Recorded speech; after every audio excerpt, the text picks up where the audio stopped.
Ya, kita jalan-jalan di persawahan di tengah kota Sukoharjo. Masih ada sawah-sawah.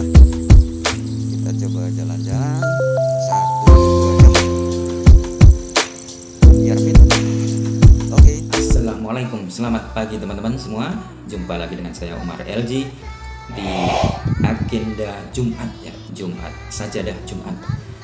Kali ini kita akan berbagi satu ceramah dari Ustadz Wijayanto. Cukup unik dan menggelitik tentunya.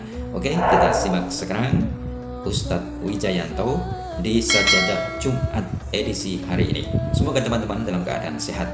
Oke, kita simak yuk. Yang sangat saya hormati, saya banggakan, saya muliakan, mudah-mudahan Allah berkahi hidupnya dunia sampai akhirat.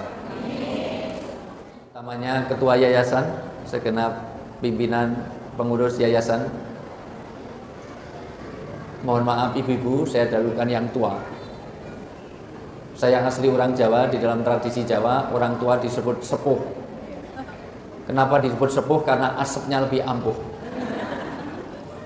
Orang tua harus saya dahulukan karena kemungkinan besar juga akan mendahului saya, kemungkinan besar. Walaupun belum tentu. Karena kematian itu di tangan Allah, betul kan Bu? Bisa saja yang tua duluan, saya belakangan, bisa nggak? Bisa juga saya belakangan, yang tua duluan, bisa nggak? Karena kematian itu di tangan. Saya tidak tahu, setiap saya bikin statement seperti ini dari mulai ujung Papua sampai Aceh, dari masjid, musola sampai instansi di kementerian, bahkan di istana negara. Setiap saya sebut tentang kematian yang melibatkan orang tua, selalu responnya senyum dan tertawa. Karena ada dua kesalahan mindset yang tolong ini dibenahi dulu. Mindset yang pertama, setiap mati dikaitkan dengan usia, maka pertanyaan yang timbul setiap mati itu selalu pertanyaannya usia berapa. Karena berpikir mati itu harus tua. Yang kedua, sakit apa? Karena pikirannya kalau orang mati itu harus sakit dulu. Mohon maaf, apakah orang mati harus tua? Adakah anak kecil yang mati? Adakah bayi yang mati? Adakah orang tua yang mati? Tapi tolong dicatat, di Indonesia ini kematian yang paling banyak justru di usia muda. Piramida penduduk kita ini tidak sehat karena menggelembung di tengah kematian itu paling banyak justru di usia remaja, baru orang tua, baru anak kecil. Kenapa? Karena chance dan peluangnya lebih banyak.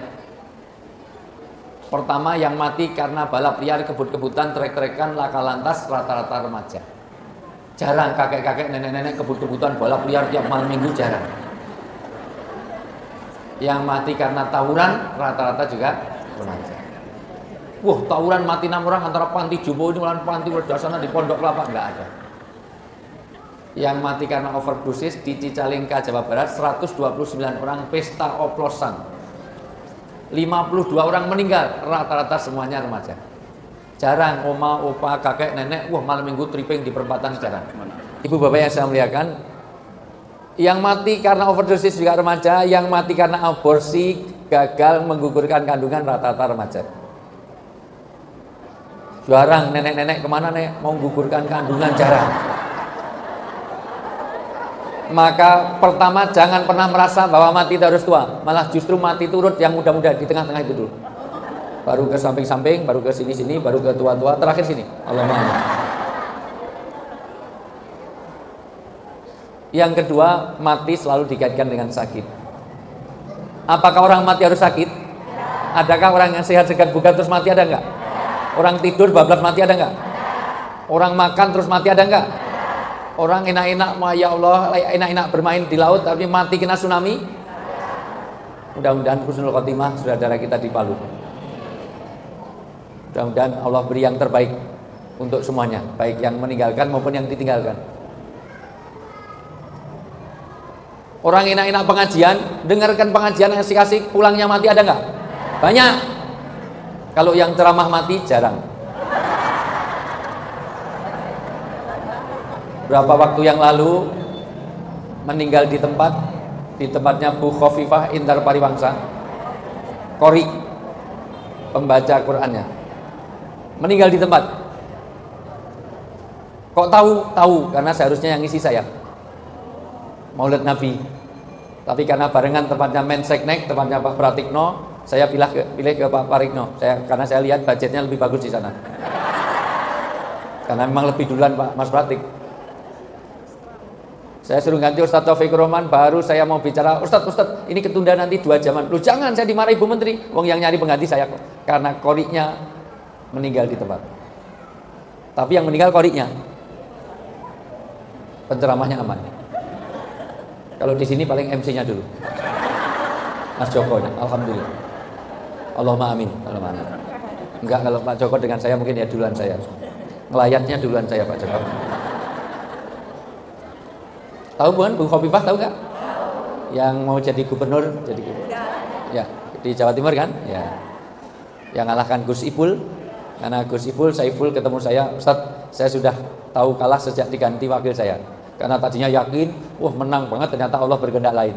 Di tengah-tengah dia sudah mau menang, wakilnya mundur, diganti Mbak Putih. Akhirnya dia sadar betul, saya jadi kalah.